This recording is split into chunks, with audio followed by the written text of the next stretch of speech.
السلام علیکم ورحمۃ اللہ وبرکاتہ۔ آج کی اس ویڈیو میں ہم آداب مدینہ یعنی مدینہ جانے کے آداب کے بارے میں بیان کریں گے۔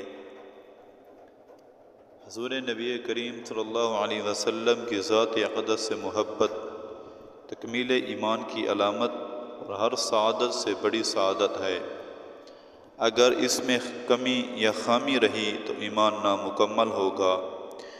رسول اللہ صلی اللہ علیہ وسلم سے والہانہ عشق، تعلق اور عقیدت مومن کا گراں بہا سرمایہ ہے۔ حقیقت یہ ہے کہ کسی مسلمان کا دل اس سے خالی نہیں ہو سکتا۔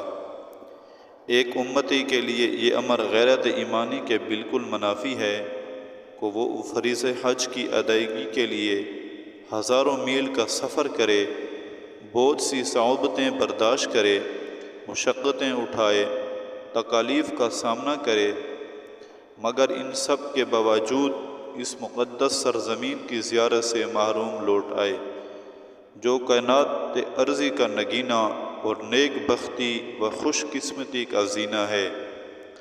حقیقت یہ ہے کہ وہ ارض پاک جہاں پر خیر الرسل نبی مہربان خاتم النبیین صلی اللہ علیہ وسلم کا مرقد منور ہے، اللہ کے نزدیک اسے خاص مقام و مرتبہ اور اہمیت و برتری حاصل ہے۔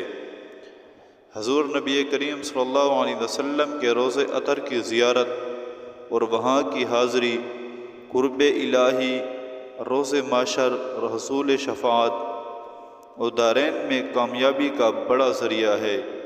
اس لیے جانے والے عاشق و آداب در حبیب صلی اللہ علیہ وسلم کا بہت ہی خیال اور لحاظ رکھنا چاہیے۔